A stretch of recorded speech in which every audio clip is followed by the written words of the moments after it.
brought to you almost live from the Dude in the Basement Studios. Why? Because that's where the good stuff is.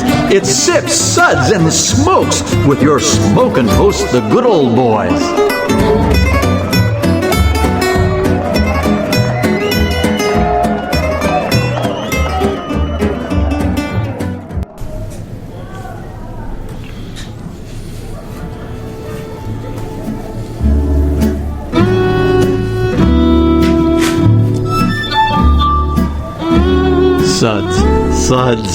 Suds. It's time for more Suds.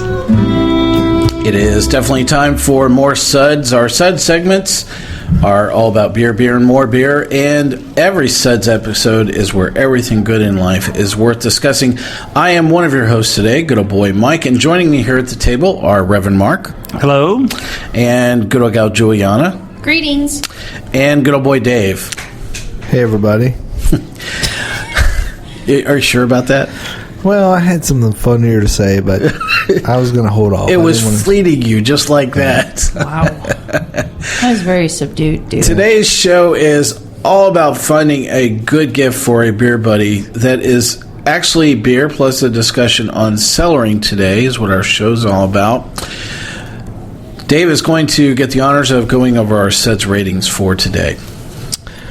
We'll be tasting and discussing these beers and rating them with these Suds ratings, plus our signature belching sounds. Here are those ratings now. Number 1, that sucks. Give me anything but a bud. Number 2, was that a belch? Number 3, what a relief. Number 4, what Julieanna says to me all the time, a body should really not make that sound. And number 5, listen to that hang time, give me another. Thanks, Dave. You know, I think one time I'm going to trade those things out for duck quacks just to see, if anybody's actually paying attention to those. So. Some of mine sound like duck quacks, but a body should really not make that sound, Dave. So, listen, the end of the year brings lots of cool things in the beer industry, and many very cool beers are released here at the end of the year. We decided to concentrate part of our choices today around barrel-aged beers, since that's all the rage right now, plus there are other lots of barrel-aged beer released at the end of the year. Recently, I've picked up some limited release beers from Wicked Weed. They released Dark Arts. The Bruery released Black Tuesday. Yeah, I know you forgot to go. And Deschutes, The Abyss. There's lots of big Belgian quads and barrel-aged stouts, and all things barrel-aged are typically on the gift list this time of year. So we have assembled a group of beers today to talk about, and we'll be talking about these beers, plus maybe a choice of a beer that were not on the list, and we're going to have some late discussion about beer cellaring as well. So the beers we're going to be tasting and reviewing today are from Hangar 24, Barrel Roll Number 4 from Hammerhead. It's a barrel-aged barley wine. Left Hand Brewing's Wake Up Dead. Great Divide's Chocolate Oak Aged Yeti. Hoff 10 Dormaal. It's a number 10 Dark Ale on Madeira.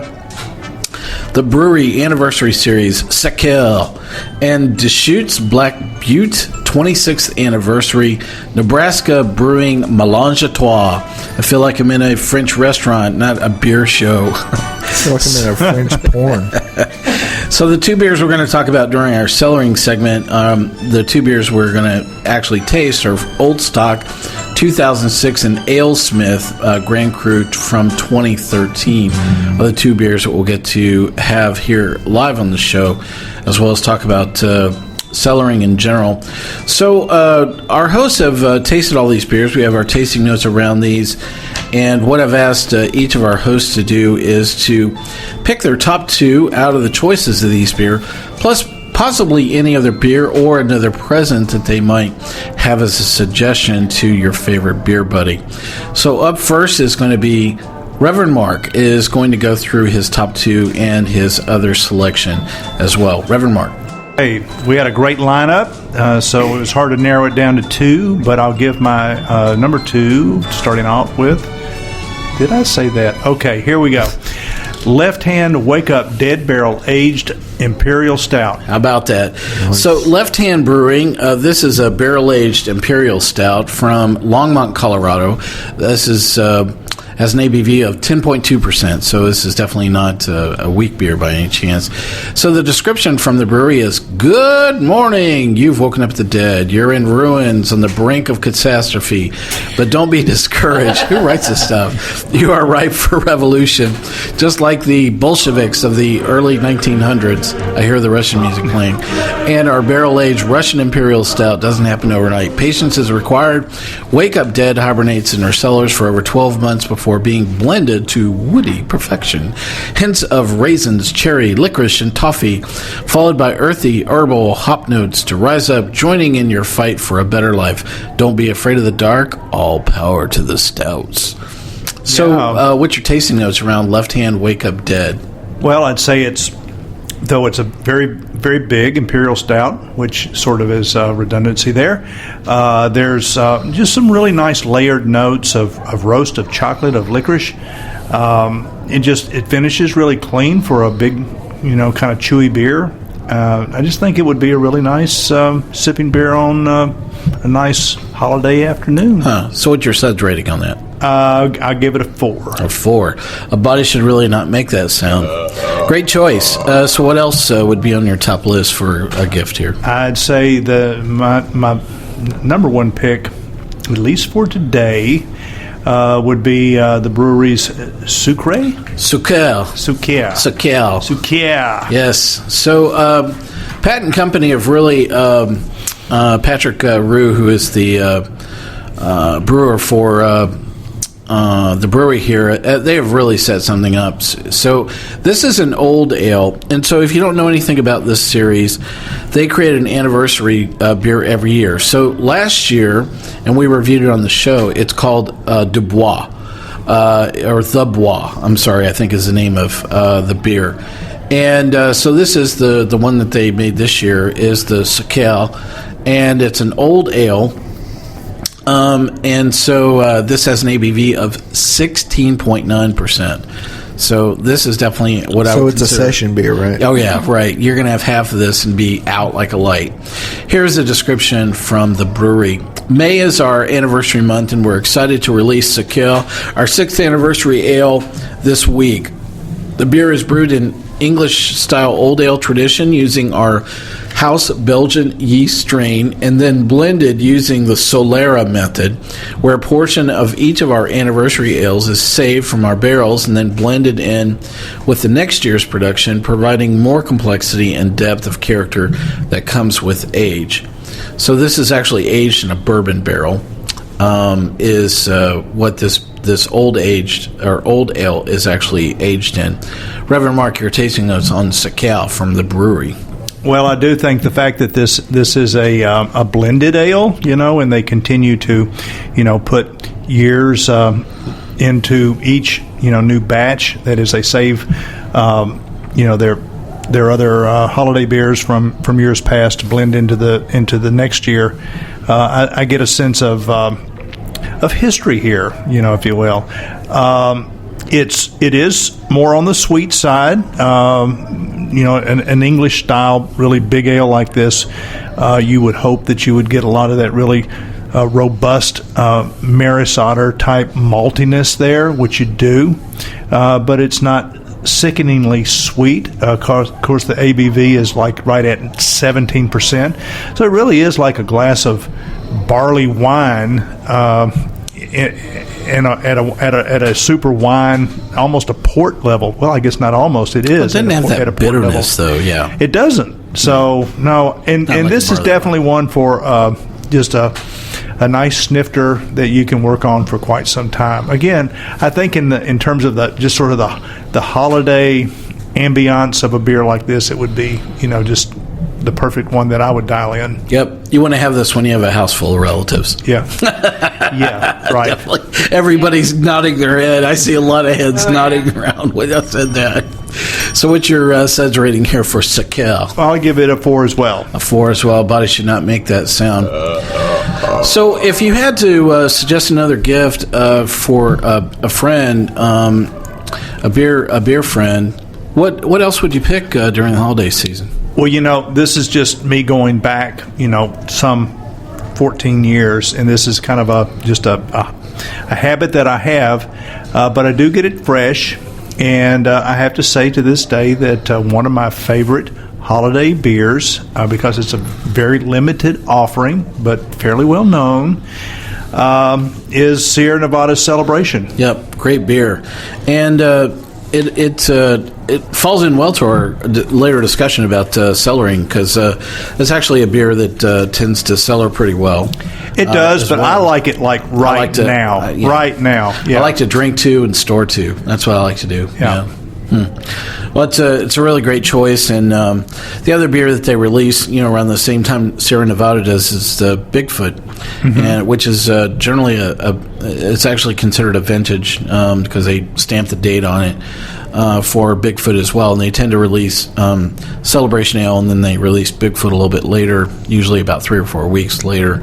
So both those are really great beers from Sierra Nevada. Great choice, and probably a good friend would enjoy always getting a great gift from you. So it's a nice stocking stuffer.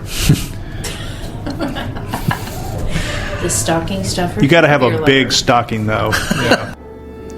Hey, we'll be right back after taking this quick segment break here on Sips, Suds, and Smokes.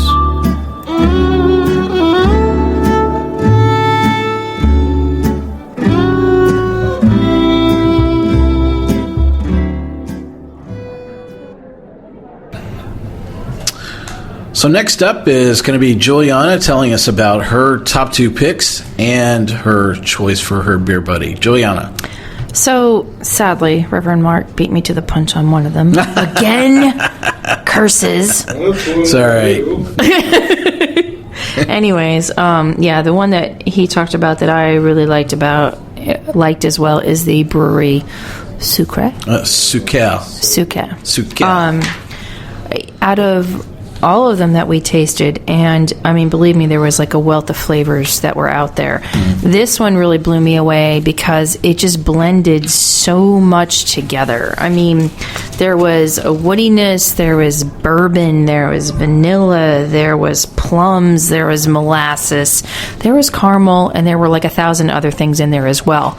But to me, it just was the epitome of what, an imperial crazy brewed beer is, if that makes any sense. And I really, really enjoyed it, and I gave this one a 4. Wow, a 4. How about that?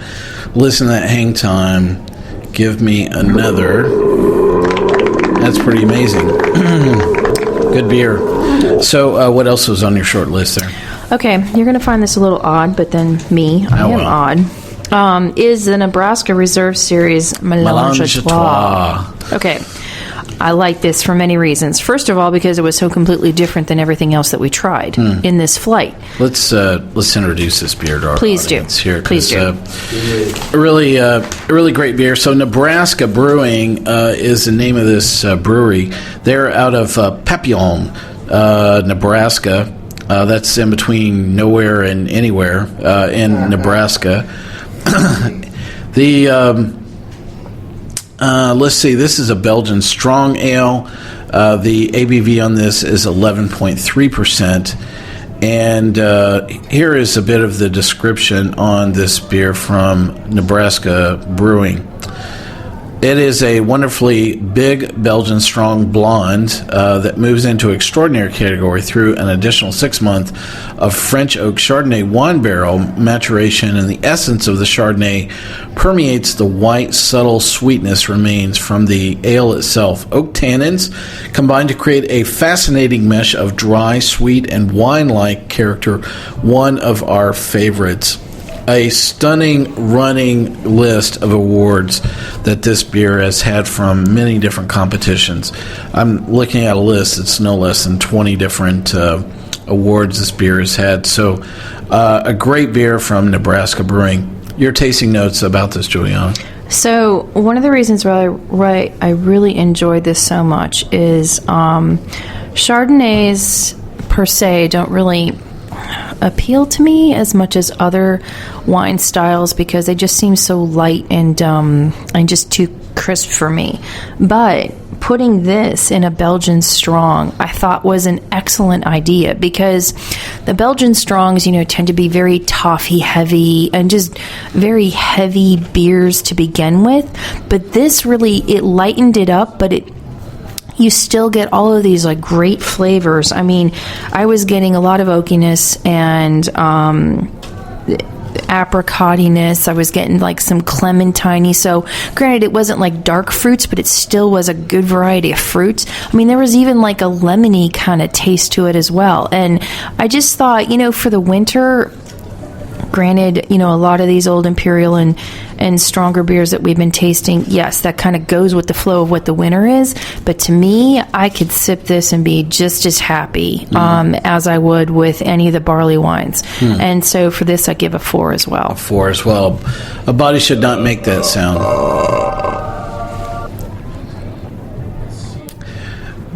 So just a really fabulous beer from Nebraska here. And I guess the thing that strikes me about this, I guess the one beer that this reminded me of was White Oak from the Bruery. Oh, yeah. Because it has some...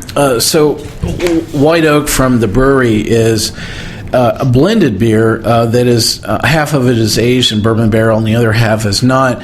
And it has some of the same qualities that this does in terms of its being very light and approachable itself. I'm sure we'll have a chance to talk about this beer a little bit more, but I'm glad it hit your short list. So if you had to pick a beer to give to a friend or a beer buddy that's not on our short list here, what was your pick? I think I would try to do like something like Sweetwater's Festive Ale or Schlafly's Christmas Ale. Those are two beers that I really like to see around the Christmas time that people don't. It's almost like an afterthought, like, yeah, it's out there. I think they're good winter, Christmassy, celebratory beers, similar to those that Reverend Mark had talked about, but just on a more like East Coast, Midwesty kind of thing. And I think like Sweetwater's getting bigger distribution, and Schlafly's got bigger distribution as well. But I think those are ones that have been underrated, but would be easily consumed around the Christmas time and have like great flavor. Cool, great choice. Excellent choices. All right, next up is good old boy Dave to tell us about his top 2 picks and his choice for a beer buddy. Well, Julieanna, per her usual, has stolen Yes! the Nebraska Melange because I like it because it sounds dirty. That's the first thing. But different episode. It is a delicious beer, and it brings up something I want to ask you about, Mike, because beers, we have beers that are aged in wine barrels. We have beers that are aged in whiskey barrels. And the beer and the whiskey world seem to go back and forth pretty evenly. Are there any wines or any wine makers that merge with the whiskey or beer worlds? Well, I think in terms of those beers that I've experienced that are aged in different type of barrel condition elements, the one event that I would say that was a good representation of such a broad range of things you can age would be the Denver Rare Beer Festival that we all went to at the Great American Beer Festival, it's just because in that room you had so many of a variety of things that beer had been aged in. For me, I think probably one of the best aging barrel is rum. I really think that the thing is that you have the ability of dropping in a really very bitter forward beer into a rum barrel, and not worry about bringing forth enough of the sugaring components in the beer to temper basically the bitterness element to it. So I think you can get away with a barley wine that is typically, a very high, bitter beer, and dropping that into a rum barrel. That is really quite amazing. One of the best beers that I've had in a barrel was at that festival, and it was, I'm sorry, I don't remember who brought the beer, but I definitely remember what it was in, which was a Balcones rum barrel. Ooh. And mainly because Chip was actually standing right there, and it was good to be able to say hi, to the distiller from Balcones and compliment him on how well that, I thought the beer had turned out. And I'm terribly sorry, whoever made the beer, it was equally impressive. I can't recall it. I guess what I would like to know, though, is have you, because you're a beer guy and you're a whiskey guy and you're a coffee guy and you're a wine guy and you are all the guys. Are there any wines that I just do what she tells me to do every day, Dave? That's it. Believe me, that is the husband's 30 mantra. years, man. Yeah. Are there any wines that age in like a whiskey barrel or a liquor or anything like that? Well, so there are things that cross into elements of fortification, in wine. So you have tawny ports. Oh yeah. You have sherry is probably the most common style of a wine that's actually made in a barreling agent. And the thing is that and I guess the comparison that I draw between beer and sherry is that sherry is something that you don't make once and it's a batch and you're done with it. It's a constant process. It's a constant fermentation process. Sure. That's taking place within a sherry cask itself, and so you're running stuff through, both in terms of adding things and then you're drawing off, a sherry cask at the same time. And so I don't know that you ever think of a sherry cask as ever going empty. Sure. So the way that you that's probably one example I can think of right off the bat. Anything that's like out of the ordinary that you haven't seen before? Well, the one that we have here in this lineup from the DOF 10 Dormaal in the Madeira is probably one example that I typically do not see beer in a Madeira wine barrel. And right. Madeira is usually an after dinner style drink. It's nearly port style. It's a very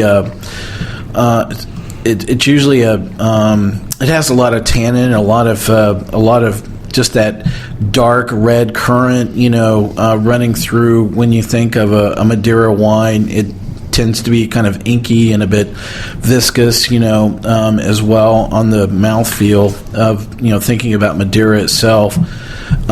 So that was a very interesting choice, so we have two examples of things that have been dropped in different wine barrels just in this flight alone that I brought here. So we have one that you've picked here, which is the Melange, which is in a Chardonnay barrel, which Chardonnay it's a big buttery, style, and it's not terribly sweet as much as it is. It just literally tastes like a stick of butter. Do you think that there are, and I'm almost certain that there are certain styles of beer that you would match with if you were going to age a beer in a wine cask? That there's, if it was a stout or a certain style of beer, you would pick this style of wine barrel to age it in? Well, I like the idea of doing what I would consider things at the extremes and things that are in the middle. If I had to pick it. So probably on the styles of extremes where you have extreme elements of beer and extreme elements of wine, mm-hmm. I like the idea of combining bitterness with sweetness. So taking a very heady barley wine and combining that in an ice wine would be a very interesting choice. Sure. Or even choosing to do,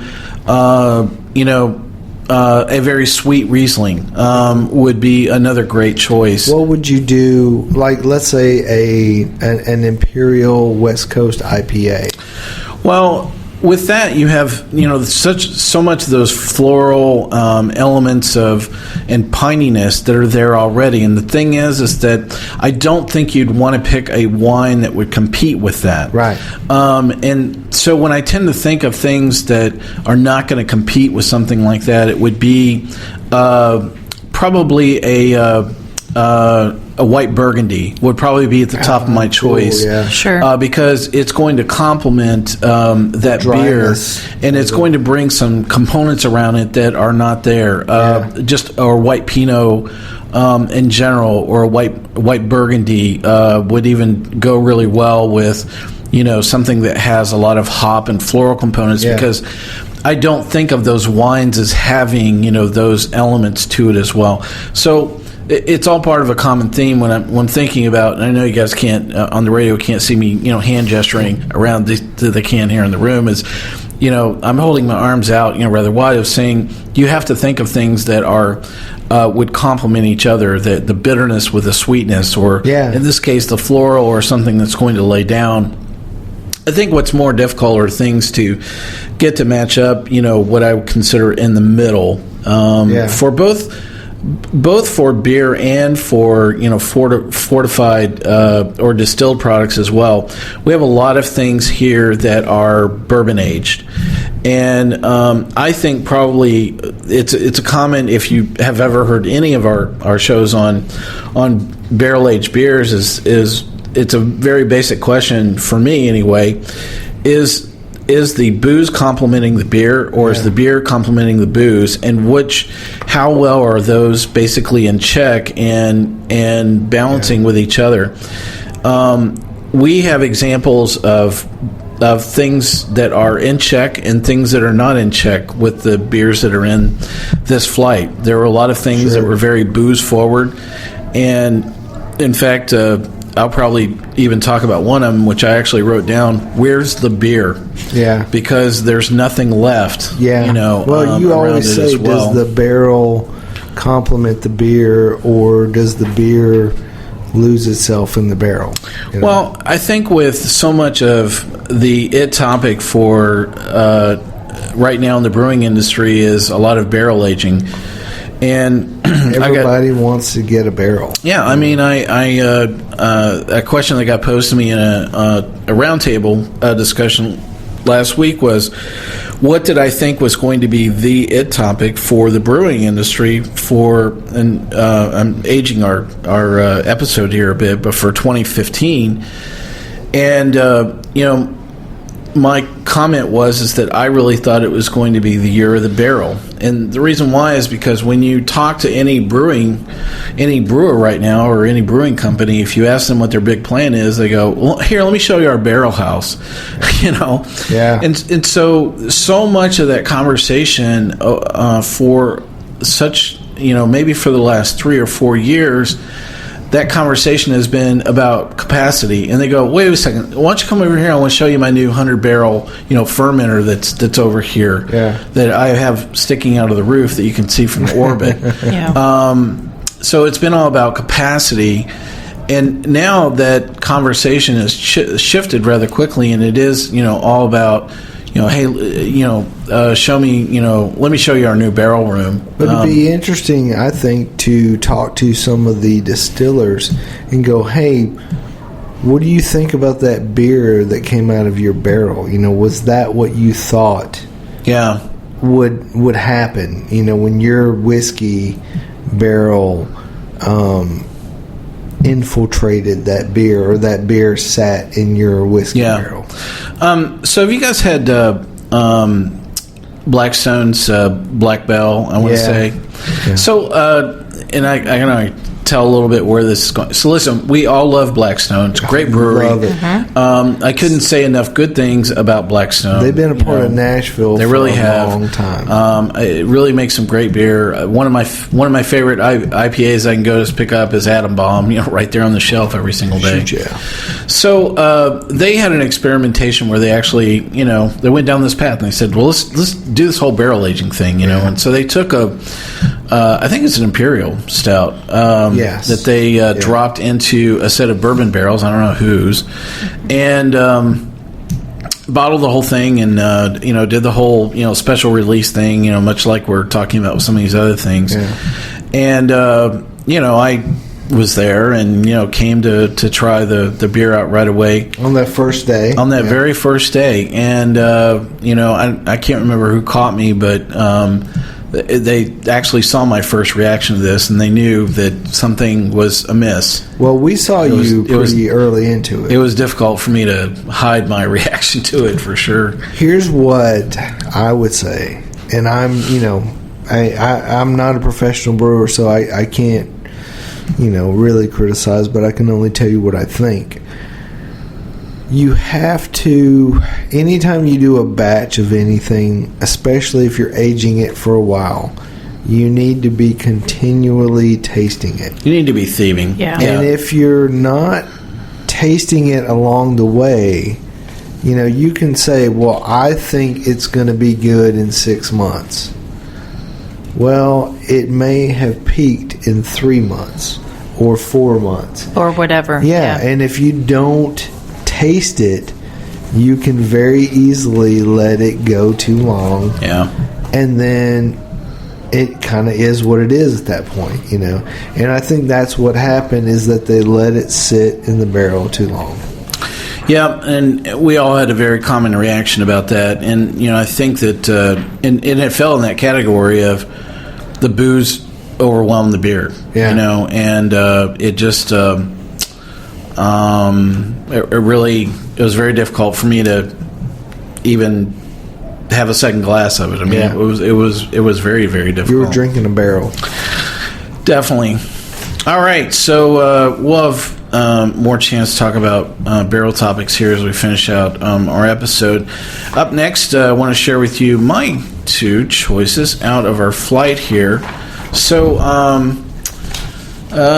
sure, I'll order them up. I'll go 1 and 2.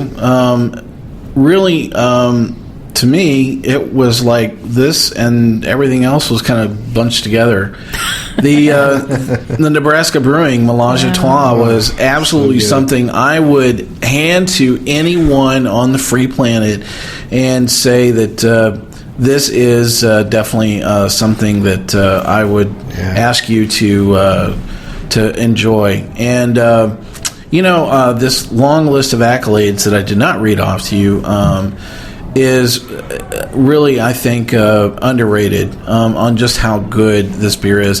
It looks like they've been making this for some time, at least maybe for the last 3 or 4 years, and I really think they have everything dialed in. I've got to believe that there is some back-end blending that's going on with this as well to really kind of hit at the magic moment, with this beer. But my tasting notes around this is, the French oak just complements the beer. So just much, flat out. Yeah, I mean, totally. it's just, it's everything that, I really love.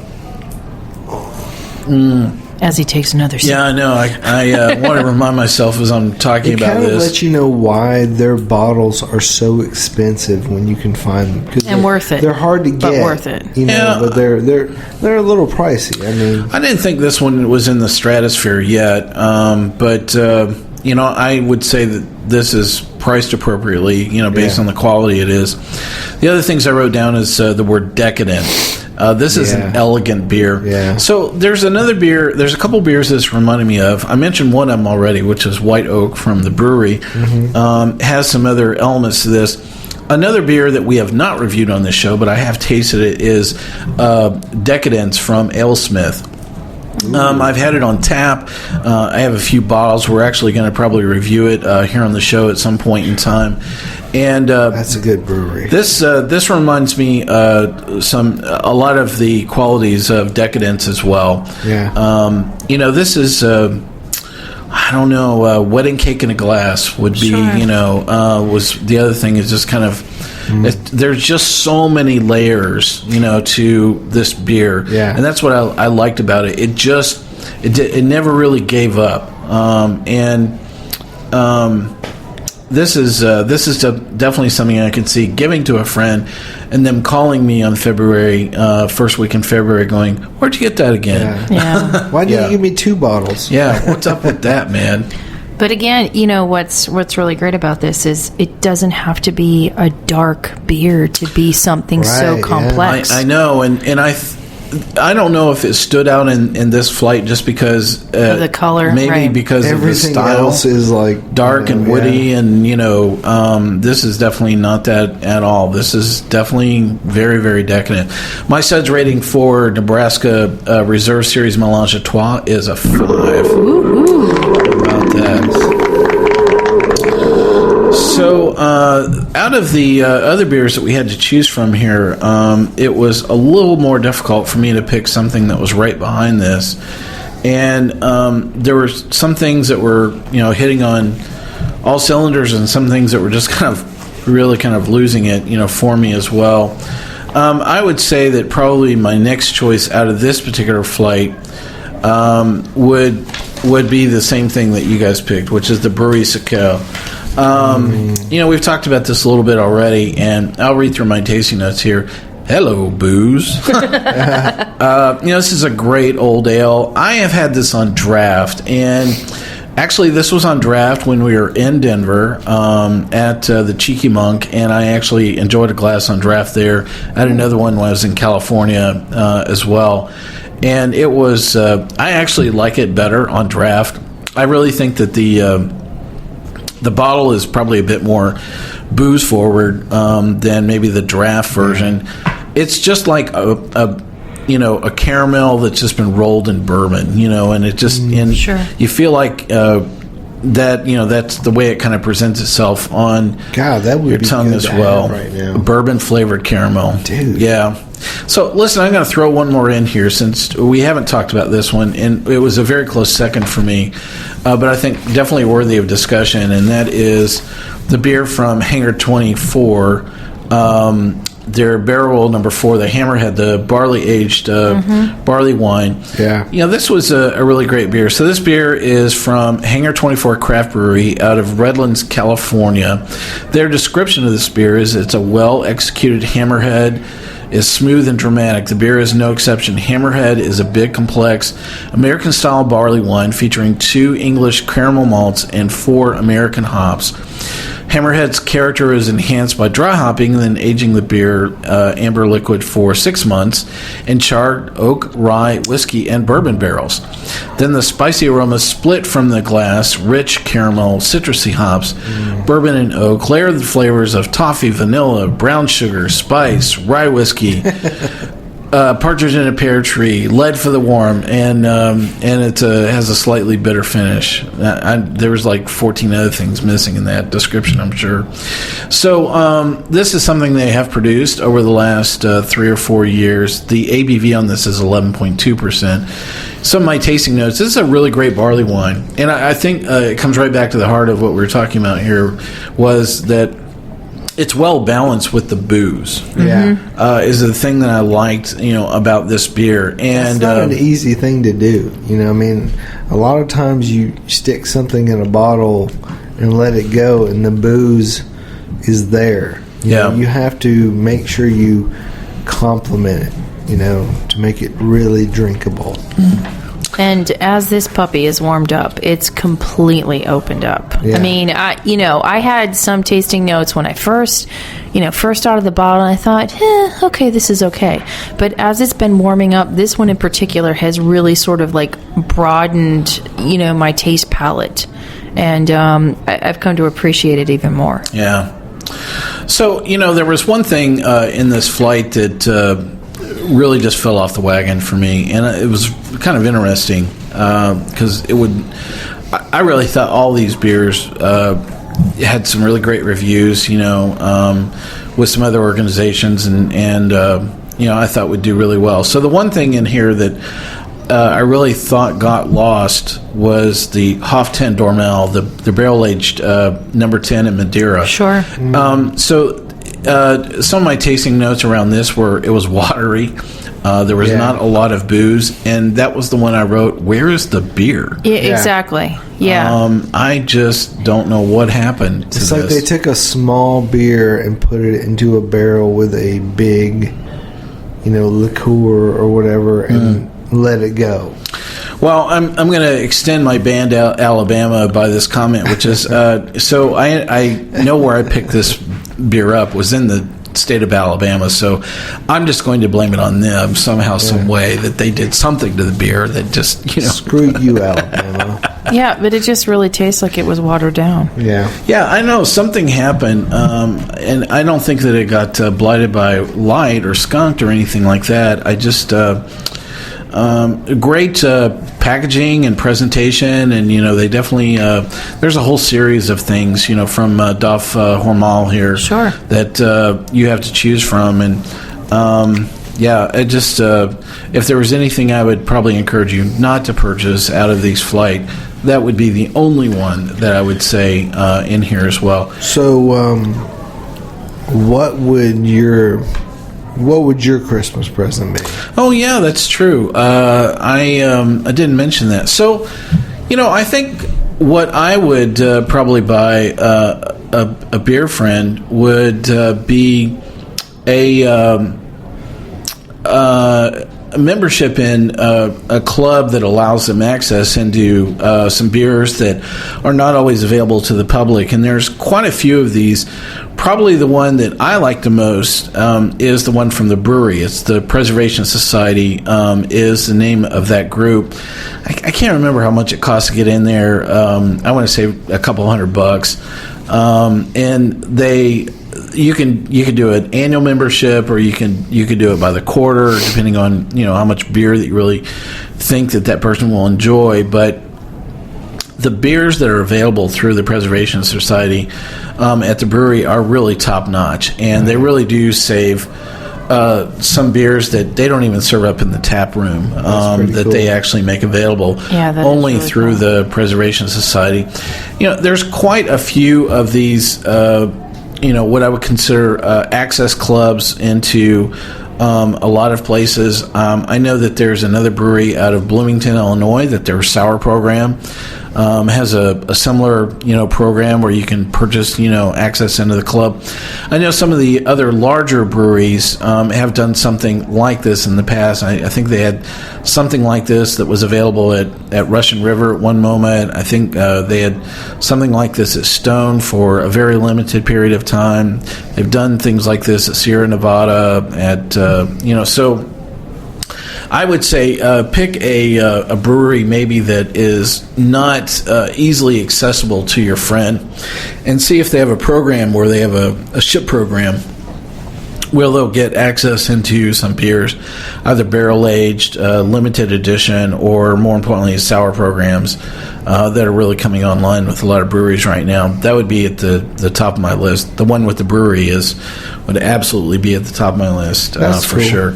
Yeah. So I didn't get to give my... Yeah, I know. I forgot. I was going to swing back to you, too. That's cool. So what's your gift to me? I'm sorry. What's your gift, Dave? I would, Does it come with a cork?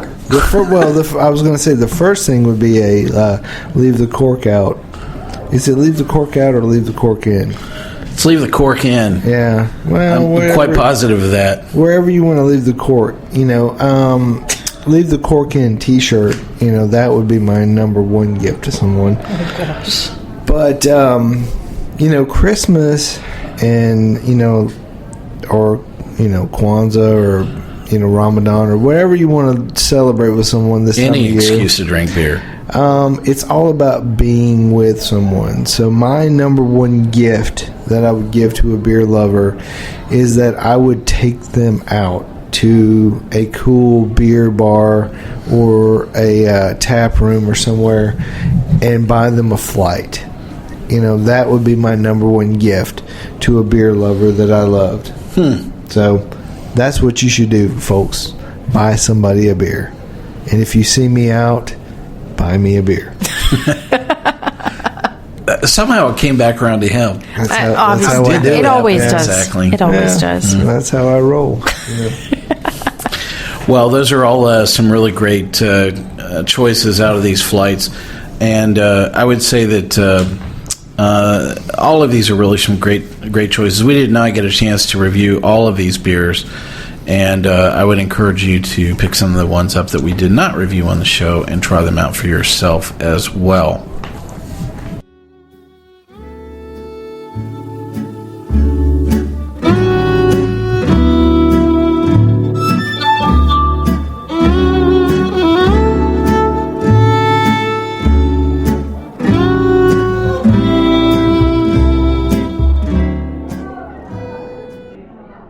Having vintage beer is really quite the it thing to do right now. This can provide you with lots of do's and don'ts, and Reverend Mark is here to cover some tips on beer cellaring for all of you. All right. Well, I hope to cover most of the bases here. I think I will. I'd say first and foremost, do not cellar fresh hop or IPA style beers. They need to be consumed as soon as possible. I know even as a home brewer and a competitive brewer, I do not even enter IPAs if they are more than a month old. A second rule of thumb is that basically the higher the alcohol by volume, the better it will cellar. And I would say start at 8% and go upward. Anything 8% and above will cellar pretty well. Barrel-aged beers may not actually continue to get better because they've already been aged. So again, you might want to have second thoughts about cellaring everything that comes in as barrel-aged. Also, as we know, light and temperature can kill a cellar beer much faster, so it needs to be dark, and your temperatures need to be low and consistent. Things labeled as bottled conditioned generally tend to do better in a cellar. Store the beer upright, that is, don't lay it down like you would a wine. And basically styles that tend to work best are your big beers such as barley wines, Belgian darks, and big stouts. I would say that lagers do not usually do well in the cellar, and that you just need to, for the most part, see that beers that are beyond these fairly tight parameters that we've already lined up are meant to be consumed sooner than later. So don't cellar a lot of beer, in my opinion. Also use the temperature that you store it at is the temperature that you would serve it at, and so I would at least keep it 60 or below if you can at all possible. So that's not completely comprehensive, but I think if you go with this, you'll be happy with what you do set aside, and you'll be even happier by consuming the things that you should right now. Hey, the stand up versus lay down rule, that's because of the sediment, right? Exactly, yeah. Because most of these bottle conditioned beers are naturally carbonated. Not all, but I mean many are, and certainly if you're looking at artesian type beers. So yeah, you don't want to lay those down because you're going to distribute the yeast in a way that it's going to give more surface exposure to your beer. So you're probably better to have it upright. Get those off flavors. Yeah. Okay, cool. Well, I'll throw in a couple of other things to add as well. That I cellar quite a bit of wine, and people ask me tips about cellaring beer as well. And I guess the one thing that I would really say is that beer has a very generous range of the way in which it can be stored. So it doesn't have humidity requirements because you don't have a cork, that you have to deal with most of the time. And even those things that are use a cork like a champagne cork style, that style of a cork has been permeated to the point that you don't have to keep it wet. In fact, that's one thing you don't want to do by laying down a beer is actually exposing it to the cork itself. Oh, wow. In the wine world, you do that primarily in order to maintain the seal of the cork within the bottle itself, except for champagne style corks. You don't have to do that, and the vast majority of the corks that are used in beer are champagne style, corks that are actually wedged in and actually permeated with to the point where they actually don't allow moisture or air to be exposed to it. So don't lay beer down. I don't know how much I could say that. That's a great thing. Yeah. We're tasting Old Stock from 2006 from North Coast Brewing and Smith Grand Cru from not from 1993. That's funny. I actually now it's from 2013. It's not that old, Mike. Wow, what a huge typo. So these are two very different style beers. So one is a Grand Cru that is traditionally sold as a holiday beer, and the other, Old Stock, is generally an English old ale that is actually designed to be cellared by North Coast. So I guess the first question, kind of leading into this, is: do you think they got better or worse with cellaring? Some did, some didn't. Well, I think you can tell, obviously what beer was supposed to be cellared, because the other one didn't hold up, Yeah. So, which was the one that you thought did well, and which one fared poorly? Well, the Old Stock, okay, cool, it's Old Stock, and it has held up, and it's got its flavor and its complexity. The other one, I think it got some oxidation. You can feel the thinness in the beer, and it just did not get better. So this is funny because so both these are actually out of my own cellar, and so it's easy for me to comment about how these were stored. They were literally stored side by side. Sure. So they've seen the exact same conditions, although they've been over a very different period of time. Right. You have one that's been in the cellar for 7-8 years, and another one that's just been there for 1 year, one or 2 years. Yeah. So. The Old Stock, and I've pulled a couple of these out, periodically, and this one is really doing quite well. In fact, I would say this is it. It's not going to get any better for this. So I think one of the things that a lot of people, one of the first reactions they have is, "Where's the carb?" That's one thing that I don't look. Yeah. I kind of look past that. You have to get past that. You have to get past that and not really think about, aspects of cellaring, quite that way. The Smith Grand Cru really took a hard turn and a nosedive down in the ground. Yeah. And I had this when it first came out. In fact, I actually have a fresh bottle even from, the current year. And it would be interesting to pop that open and taste it right alongside this, because this is not the same beer. It's not even close. Right. This is, the bittering agent has really just completely overwhelmed the beer. And I'll be shocked if any of us even have another half glass of that. It is just really almost not even consumable, especially with all these other beers in front of us. So I think in light of that, what do you think about the concept of cellaring beer, itself? I think it's doable with certain styles, but I wouldn't do it with every style. Clearly with the Old Stock. So these old ales do well, with aging. And it's the kind of beer that you don't have to worry about carbonation levels, because even though this has minimal carbonation, it's still very full-bodied and has a ton of levels to it.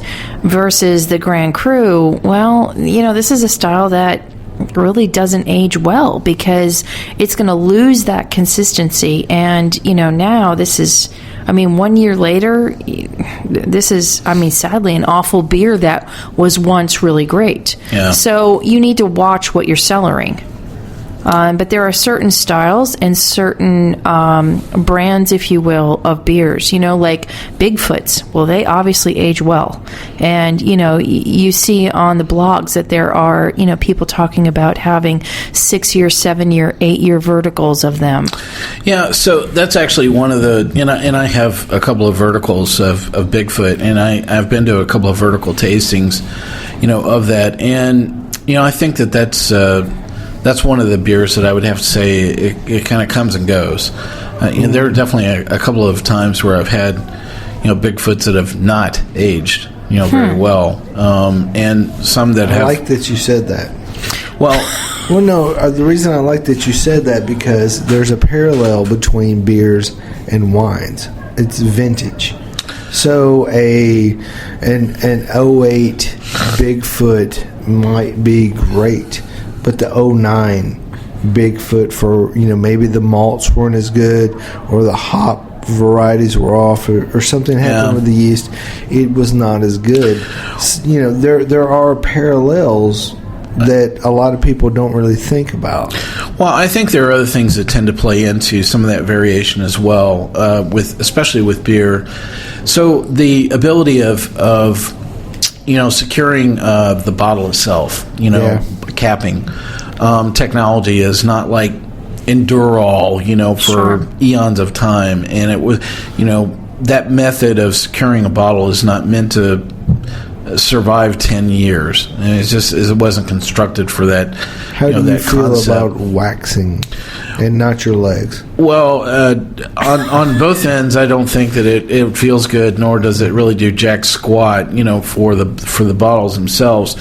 I would really say there are two really more superior packaging types that I think are probably more suited for cellaring. Probably at the top of my list is a can. Yeah. I'm sorry, but I hope the trend seems to be moving more towards cans for everything. I hope they keep going that way. It may not look cool in the cellar, but they stack well. They stack well, and I got to tell you, I've cracked open some barley wines that I've had for over 3 years that were in a can, and they actually I like them almost better than the old stock we have here. There ain't no light getting through there. That's exactly right. Probably right behind that are going to be champagne cork, style with a cage. Yeah. Are probably the other, more superior, in terms of long-term, storage of something. It's definitely a lot more difficult and more expensive, but in terms of being able to yield to a lot of different, wide variety of temperature conditions, definitely there's a lot of things that can happen to it there. Dave's getting that.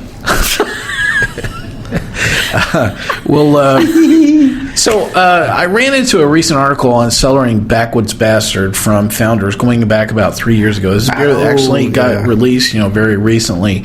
And, I think it's a really great article. I'll try to repost the link to the author, and certainly I wish I could remember who they were to give them credit here, on the episode directly, but it was really a very interesting conclusion. So it was very simple. It's just a Founders Backwards Bastard that going back 3 years, and they had 3 different years. And the conclusion was that the beer did not get better. In fact, the third year beer was actually not consumable. It really got that bad. That's interesting. So it follows one of the mantras that we have talked about that Reverend Mark introduced to everybody at the top of the segment, which is don't cellar a barrel-aged beer. It does not get better. Because they've already aged it. It's already aged it. Yeah. Right. Yeah. There's a good reason why they actually did that and then bottled it, because as far as they were concerned, it was good to go. They were releasing it at the pinnacle of when the beer was going to be good. Yeah. So there are some beers that are available in a vintage lineup. We talked about one, which is Bigfoot from Sierra Nevada. Yeah. And I went to a couple of these vertical industry tastings. There were a couple of some other things from Stone that were available, in a vertical tasting as well. This concept is actually quite popular in the wine world. And so it's actually a practice that's borrowed, from the wine world and the wine industry. frankly, I've not really found all cellar beer to be better. And I think that is, even under the best conditions. I like to drink beer as soon as I get it. Now, that's contradictory to my partner.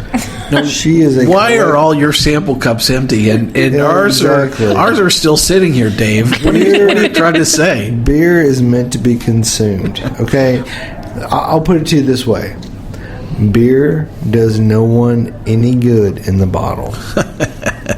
But it does in your belly. All right, so thank you. There's another T-shirt there. I'm not quite sure. Oh, it's coming. Yep. So I think to kind of wrap things up around our conversation on cellaring, it is a real crapshoot, and I would really encourage you do some of your own experimentation. There's a lot of great articles out there for you to take advantage of. Other people that have spent a lot of time, money, and energy, but I really find it quite fascinating. People are like, "Dude, here's a picture of my beer cellar," and I'm like, okay, well, that's already gone and that's turned, and you just wasted $20 on that bottle. And you ruined that beer by taking a picture. That one's about to turn, so why don't you ship it to me before you hurt yourself badly? So anyway, well, it's really great stuff all the way across the board, and it's a really great episode for today. I want to take a moment and thank all of our listeners here at Sips, Suds, and Smokes.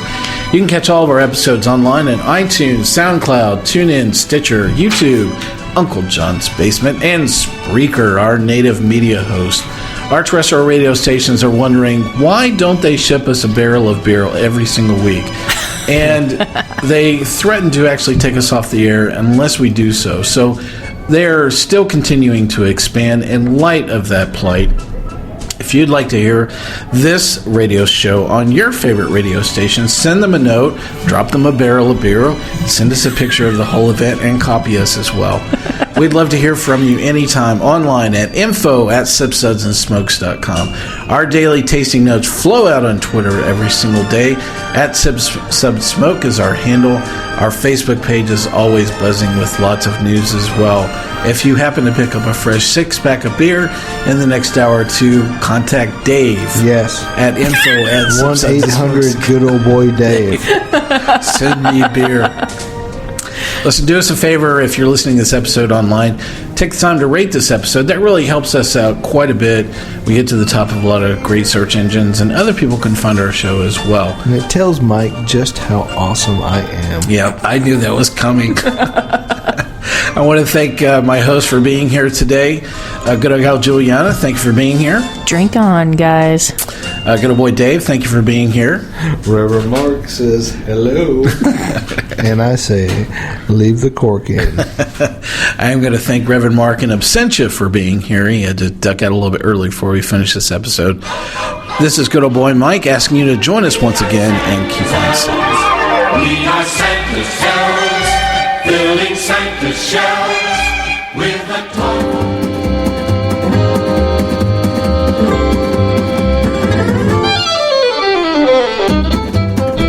This has been a one-tan-hand production of Sips, Suds, and Smokes, a program devoted to the appreciation of some of the finer slices of life. From the Dude in the Basement Studios, your hosts, the Good Old Boys, will see y'all next time.